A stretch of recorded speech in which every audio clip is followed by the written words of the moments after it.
نحمده ونصلي على رسوله الكريم أما بعد رب اشرح لي صدري ويسر لي أمري واحلل عقدة من لساني يفقهوا قولي۔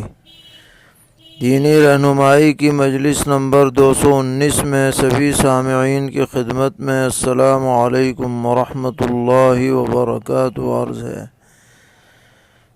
آج کی مجلس کا پہلا سوال یہ ہے کہ ہم نے بہت سے علماء کے بیانات میں یہ بات سنی ہے کہ ظنوا بالمؤمنین خیرا، یعنی مومنین کے ساتھ اچھا گمان رکھا کرو۔ تو ہمارا سوال یہ ہے کہ یہ کوئی حدیث ہے یا کسی کا مقولہ ہے؟ اس بارے میں وضاحت فرمائیں۔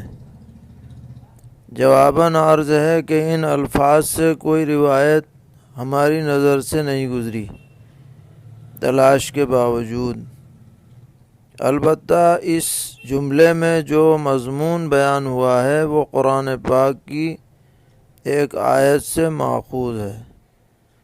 قرآن پاک میں واقع افک کے ضمن میں یہ آیت آئی ہے کہ وَلَوْلَا إِذْ سَمِعْتُمُوهُ ظَنَّ الْمُؤْمِنُونَ وَالْمُؤْمِنَاتُ بِأَنفُسِهِمْ خَيْرًا، کہ جب تم لوگوں نے اس طرح کی بات سنی تھی تو ایمان والے مردوں اور ایمان والی عورتوں نے اپنے بارے میں خیر کا گمان کیوں نہیں کیا؟ تو اس آیت سے یہ بات مفہوم ہوتی ہے کہ ایمان والوں کو آپس میں اچھا گمان رکھنا چاہیے۔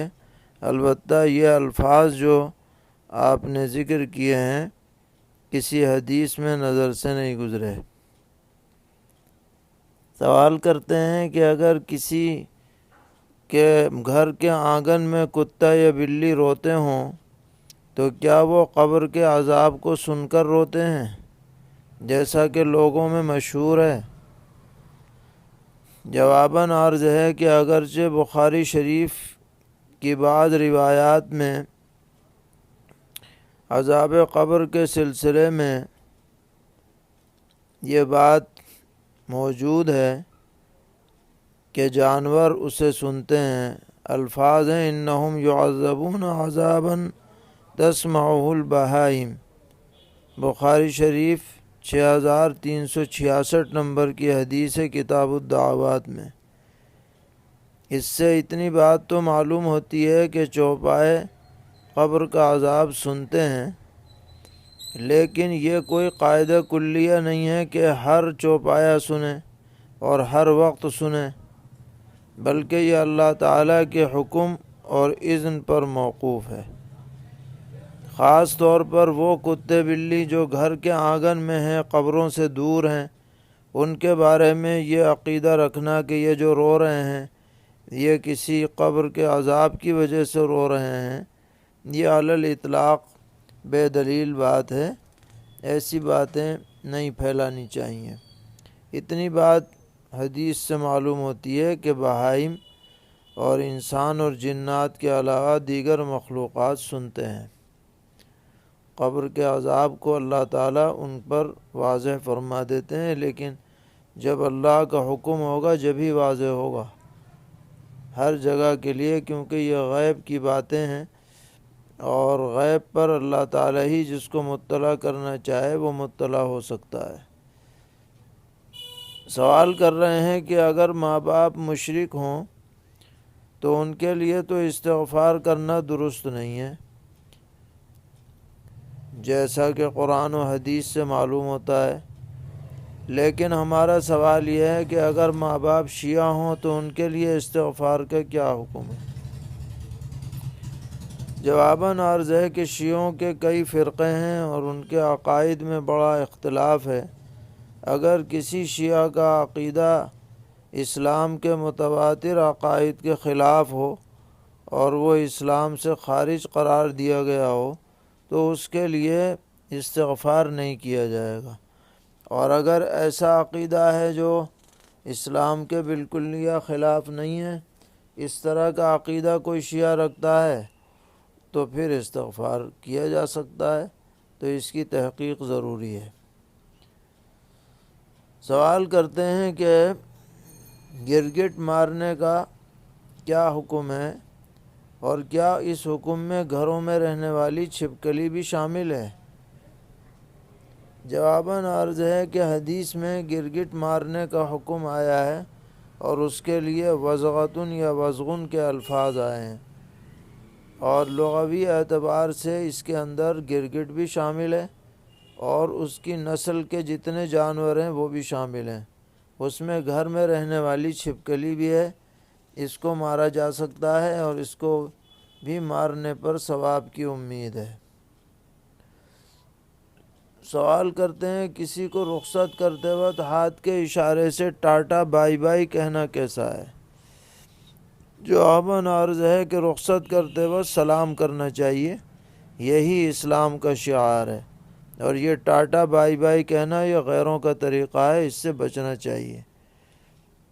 البتہ اگر کوئی شخص دور ہے اور اسے آپ کو سلام کرنا ہے تو سلام کر کے پھر ہاتھ سے اشارہ کر سکتے ہیں، اس میں حرج نہیں۔ پوچھتے ہیں محرم میں لاٹھی کھیلنا کیسا ہے؟ جواباً عرض ہے کہ فی نفسی ہی لاٹھی تو کھیلی جا سکتی ہے، لیکن اس کے لیے محرم کی تخصیص صحیح نہیں ہے۔ کسی بھی زمانے میں آدمی اپنی لاٹھی چلانے کی مشق کر سکتا ہے تاکہ بوقت ضرورت دشمن سے دفاع کر سکے۔ سوال ہے کہ 1 سے 10 محرم کے درمیان حضرات حسنین رضی اللہ عنہما کے ایصال ثواب کے لیے دعوتیں کرنا کیسا ہے؟ اس میں مکتب اور مدرسے کے بچوں کو بھیجنا کیسا ہے؟ جواباً عرض ہے کہ یہ سب اہل بدعت کی جاری کردہ رسومات میں سے ہیں، اس سے اجتناب کرنا چاہیے، اور مکتب مدرسے کے بچوں کو بھی ایسی دعوتوں میں نہیں بھیجنا چاہیے۔ ایصال ثواب کے لیے کوئی خاص دن یا کوئی خاص طریقہ متعین نہیں ہے، کسی بھی زمانے میں اور کسی بھی وقت اور کسی بھی انداز میں ایصال ثواب ہو سکتا ہے، تو اس کے لیے خاص پکوان، خاص طریقہ، خاص دن مقرر کرنا یہ کہیں ثابت نہیں ہے۔ پوچھ رہے ہیں کئی اذانیں لگاتار ہوں تو کیا سب اذانوں کے ختم تک گفتگو نہیں کرنی چاہیے؟ جواباً عرض ہے کہ ایک اذان کا جواب دینا چاہیے، اس کے بعد بقیہ اذانوں کے دوران اگر جواب نہ بھی دیا جائے تو حرج نہیں۔ پوچھتے ہیں اگر صلاۃ التسبیح پڑھنے کے دوران وضو ٹوٹ گیا تو اب بعد میں 4 رکعت پڑھنے سے اس ٹوٹنے کی وجہ سے جو نماز واجب ہوئی تھی وہ ادا ہو جائے گی یا نہیں؟ جواباً عرض ہے کہ صلاۃ التسبیح نفل نماز ہے، اس درمیان اگر وضو ٹوٹنے کی وجہ سے وہ نماز باطل ہو جائے تو اس کے بدلے میں 4 رکعت یا 2 رکعت پڑھ سکتے ہیں، اس کے لیے دوبارہ صلاۃ التسبیح ہی پڑھنا ضروری نہیں ہے۔ نفل پڑھنے یعنی واجب کی ادائیگی کی نیت سے بھی نماز پڑھی جا سکتی ہے۔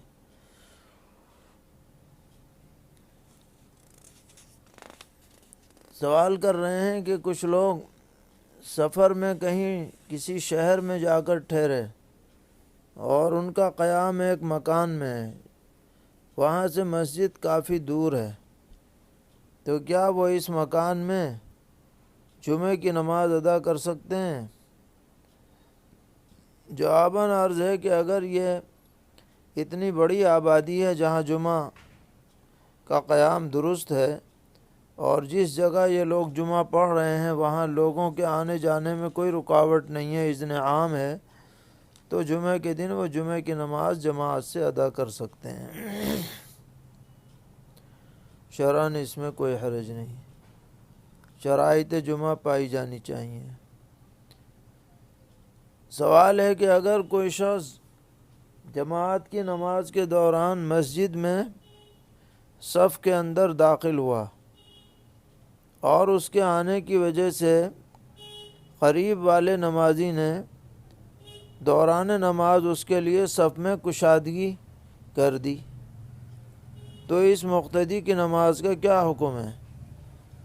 جواباً عرض ہے اس میں شرعاً کوئی حرج نہیں ہے، 1-2 قدم ادھر ادھر کھسکنے سے نماز فاسد نہیں ہوتی۔ بعض لوگ یہ سمجھتے ہیں کہ جہاں نیت باندھی ہے بس اس سے 1 انچ بھی ادھر ادھر نہیں ہلنا ہے ورنہ نماز خراب ہو جائے گی، ایسا کچھ نہیں ہے، اتنی شدت نہیں ہے اس معاملے میں، تھوڑا سا ادھر ادھر ہو سکتے ہیں، خاص کر جب کہ گنجائش ہو تو گنجائش دینی چاہیے۔ پوچھ رہے ہیں بارش کی وجہ سے امام باڑے کے احاطے میں نماز جنازہ ادا کر سکتے ہیں یا نہیں؟ جواباً عرض ہے اگر جگہ پاک ہو تو نماز جنازہ پڑھنے میں وہاں کوئی حرج نہیں، پڑھ سکتے ہیں۔ سوال کر رہے ہیں کہ ایک شخص نے رات میں عبادت کی اور اس کے بعد اول وقت فجر کی نماز اکیلے پڑھ کر سو گیا اور فجر کی جماعت چھوڑ دی، تو اس کے لیے کیا حکم ہے؟ اس نے صحیح کیا یا غلط؟ جواباً عرض ہے کہ جماعت کی نماز کی شرعاً بڑی اہمیت ہے، رات میں پوری رات جاگنے سے زیادہ جماعت کی پابندی کا اہتمام کرنا چاہیے۔ اس نے نماز اکیلے پڑھی تو ایک بڑے ثواب سے وہ محروم رہا، اگرچہ نماز تو ہو گئی لیکن ایک بڑے ثواب سے محروم رہا۔ سوال کر رہے ہیں کہ عیدگاہ میں امام کی نماز پڑھانے کی جگہ کے برابر میں ممبر بنانا کیسا ہے؟ جواباً عرض ہے کہ بنا سکتے ہیں، ممبر بنانے میں کوئی حرج نہیں ہے، خطبہ دینے کی ضرورت ہوتی ہے عید میں، اسی ممبر پر خطبہ دیا جاتا ہے۔ عام طور پر عیدگاہوں میں ممبر بنانے کا معمول ہے، اس لیے اس پر کوئی اشکال نہیں ہونا چاہیے۔ سوال کرتے ہیں کہ ایک شخص کمپنی کے کام سے جدہ گیا اور اس کی نیت یہ ہے کہ جب بھی موقع ملے گا عمرہ کر لوں گا، تو اس کے لیے میقات سے احرام باندھ کر جانا ضروری ہے یا نہیں؟ جواباً عرض ہے کہ اگر اس کا جانے سے پہلے ہی عمرے کا ارادہ ہے تو میقات سے احرام ضروری ہے، اور اگر اس کی نیت عمرے کی ابھی نہیں ہے تو جب عمرے کی نیت کرے گا، جب جدے سے احرام باندھے گا، ابھی نہیں۔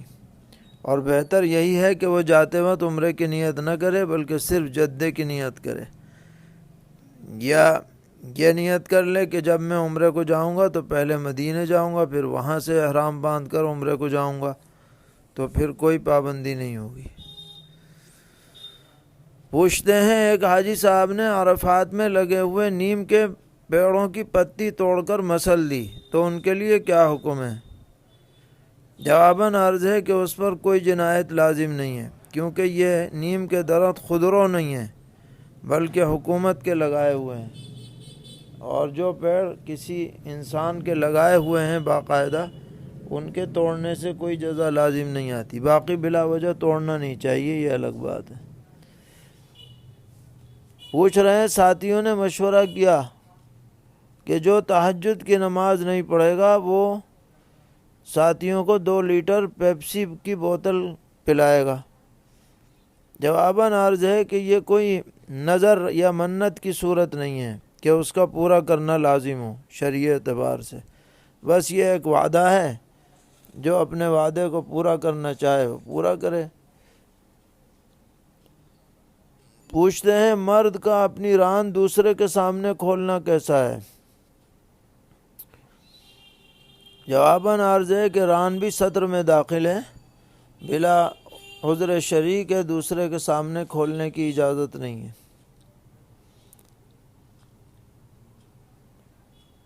سوال کرتے ہیں کہ ایک دلال نے ایک مکان بیچنے کا معاملہ طے کیا اور اس میں پرسنٹ بھی طے کر لیا، اور پھر مکان بکوا دیا اور پھر پرسنٹ لے لیا، لیکن اتفاق یہ ہے کہ کچھ دن کے بعد مکان لینے والے نے مکان واپس کر دیا، تو کیا دلال نے جو بکوانے پر پرسنٹ رقم لی تھی اس مالک کو اس سے واپس لینے کا حق ہے؟ جواباً عرض ہے کہ جب بیع کا عمل پورا ہو گیا اور اس کی اجرت دلال نے لے لی، اب اگر اس کے کسی دخل کے بغیر معاملہ ختم ہوتا ہے تو اب وہ اس کا ذمہ دار نہیں ہوگا، اس نے جو عمل کیا تھا اس کے پیسے اس نے لے لیے، اب بعد میں آپس میں کیا خرابی ہوئی اس کا ذمہ دار وہ بکوانے والا نہیں ہے۔ ہاں اگر اس بکوانے والے نے کوئی ایسی حرکت کی ہے جس کی وجہ سے واپس کرنا پڑ گیا تو معاملہ الگ ہوگا۔ سوال کرتے ہیں کہ بیوی کا مہر ادا نہیں ہوا تھا، اسی سے قبل اس کا انتقال ہو گیا اور اتفاق سے اس کی نہ تو کوئی اولاد ہے نہ کوئی رشتہ دار اور ہے، اس لیے کہ وہ نو مسلمہ تھی اور اس کے سب رشتہ دار غیر ہیں، تو مہر کا کیا کیا جائے؟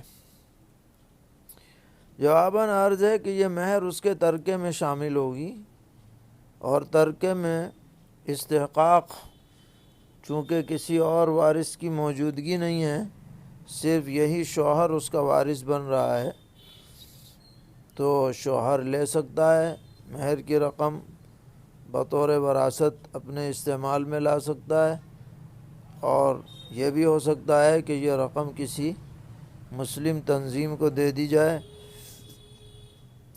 نصف اور نصف شوہر رکھ لے، کیونکہ نصف کی وراثت تو اس کی ہے ہی بطور رشتے کے، اور جو آدھی رقم بچے وہ مسلم تنظیم کو دے دے۔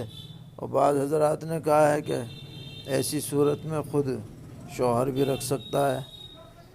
اللہ تعالی ہم سب کو دین پر استقامت عطا فرمائے، ہر طرح کے شرور سے محفوظ رکھے۔